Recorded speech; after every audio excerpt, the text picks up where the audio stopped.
And so when you surround yourself with a lot of people that are like have high aspirations, good work ethic, have goals, it can make you feel like you should be. That means I could do that too. Maybe I want to or I don't want to, but I never come back from a conference and feel like, yeah, whatever. I always come back from a conference and I am so pumped.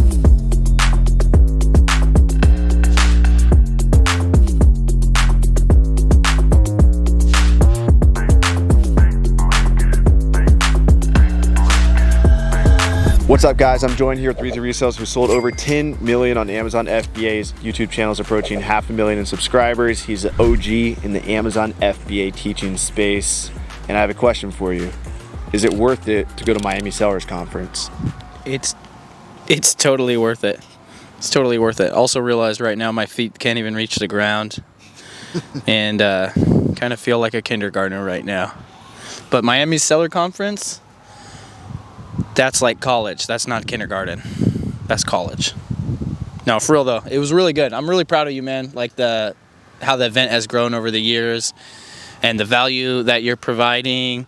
And even like shout out Luis, who's filming us right now. I met him pretty much at the last Miami Seller Conference and one time before, but I was able to give, a heartfelt speech at the conference and share my journey, a little bit of my life story, and it connected with a lot of people. Luis was one of them, and he came up and spoke to me, and so I really appreciate that you did that and took it to the level where I could have that kind of platform to speak, to reach people, and then, you know what I mean, they come and tell me, hey, like, thanks for sharing your story or whatever. So I don't know how to quantify that, you know what I mean? But you're definitely making impact, and it wasn't very expensive.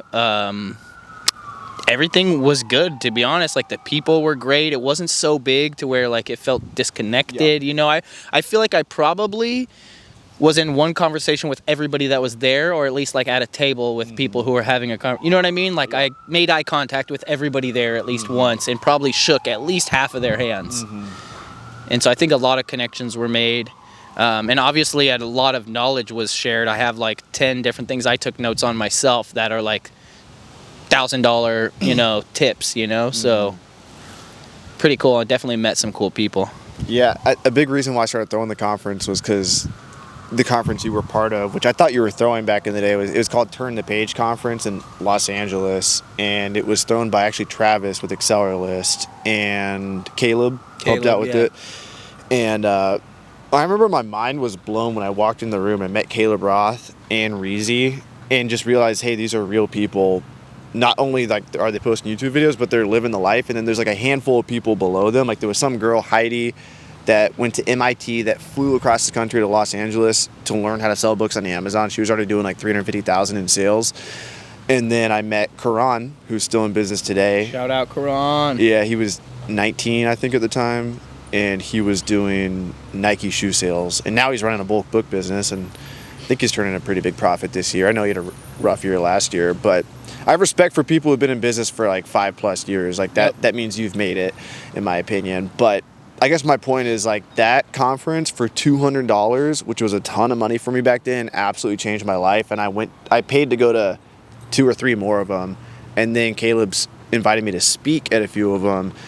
And then I started doing Miami Sellers Conference for all Amazon sellers. And I truly believe like if you come to Miami Sellers Conference and like play all out, it'll fucking change your life. And that goes for like even the speakers who already have established businesses. That goes for myself, the host of the conference, and that goes for the attendees. Like when you get in a room with a bunch of people doing different things, it just it makes things happen.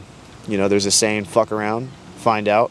I think that's what Miami Sellers Conference does. Like it just creates so much energy and you brush shoulders, and then maybe you end up really liking someone or getting along with someone who does like 100 million on Amazon, which wouldn't be out of the realm of possibility,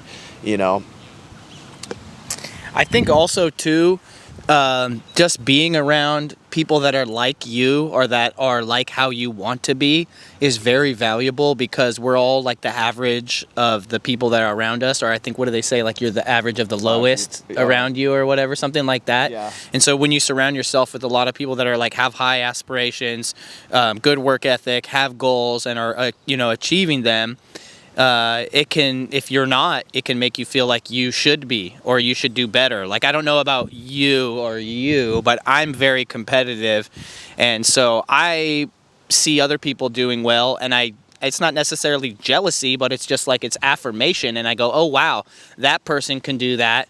That means I could do that too. Maybe I want to or I don't want to, but I never come back from a conference and feel like, yeah, whatever. I always come back from a conference and I am so pumped. It doesn't matter. Like, I think any conference I've ever gone to, even if the conference totally sucked, which Miami Sellers Conference doesn't, you always meet people and the people never suck. And that's really where, like, you get your money in that and in the networking, let alone the stuff that you learn. And when you come back, you're like infused with this energy.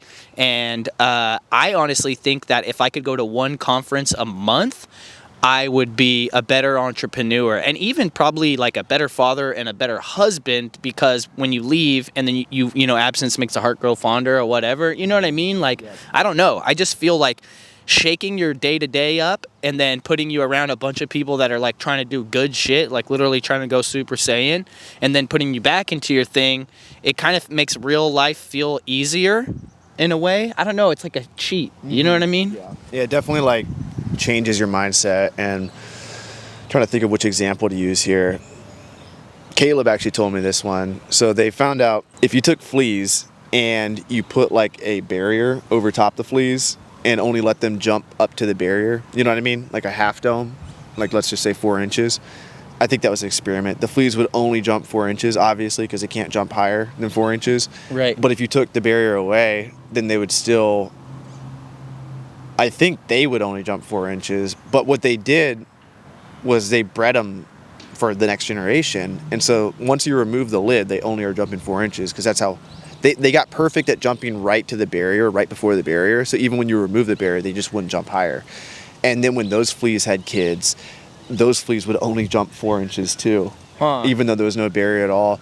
And so the point of that experiment is you only think you can accomplish what people near you can accomplish. And so if you don't have any friends doing like $1 million a month on Amazon, then that's probably out of the realm of possibility for you. Like maybe you can reach 50,000, like that would be okay.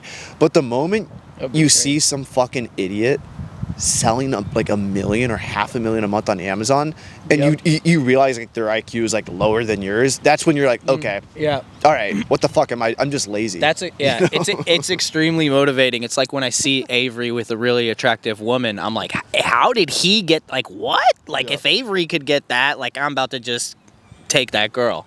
Well, you know what I mean? I'm being cheeky, but you know what I mean, right? Like, I'm not saying you know, but when you see someone who is succeeding, it's at the very least affirmation that you can do it too. But oftentimes you can tell that you're probably more skilled than that person in some areas. And so you can logically go like, wow, not only can I do it, I could probably even do it better. Mm-hmm. Yeah. Do you know what I mean? And so I think that's like what the point you were saying is that sometimes it becomes painfully obvious that you're not living up to your potential when you see other people living up to their potential who may or may not be as skilled as you are or have the opportunity you have. Right. And there's a lot of nuance to running a business, and a lot of it is very simple, but sometimes people get the steps wrong. And so just having a friend you can text or FaceTime and they tell you like, yo bro, like this is how I got past this step. Maybe you're having trouble with inventory. Maybe your credit score is messed up. And maybe it's something as simple as like pay off your personal credit cards and keep the debt on your business cards. But if you didn't know that, your credit score is going to stay fucked for forever. But instead, that one little tweak, now your credit score is going up. All of a sudden, now you can get a $50,000 loan that you wouldn't have gotten if you didn't have that conversation. Maybe it's certain ASINs. Maybe it's staying away from certain brands. Maybe it's posting on social media a certain way. Maybe it's Reezy telling me, hey, that thumbnail fucking sucks. Like, that's like a 4th grade thumbnail, like do it this way, you know, like maybe it's just some little tweak or conversation, and like these little things over time really add up. And so like you have your own brain, but when you have all your friends around you with their brains and you can tap into that, you're literally like tapping into 10 brains versus just one brain. And so this year at Miami, what we're going to try to do, or what we are going to do, is have more networking time. So day 1 is probably going to be the only day with speakers. Day 2 is probably going to be like roundtables, like talking all day with the speakers that spoke the day before. Each night we're going to have an after party, and day 3 is going to be basically a yacht day on the boat. So you're going to have so much more networking time this year compared to last year. And Sunday will be like a free networking day as well, and Wednesday night. So really like 5 nights of networking, I think. Yeah, 5 nights. So it's going to be fucking amazing. Go to MiamiSellersConference.com, book your tickets. They're only going to go up in price, and Reezy will be there this year. So Education is a business expense. tax write-off. Buy it, baby. Peace.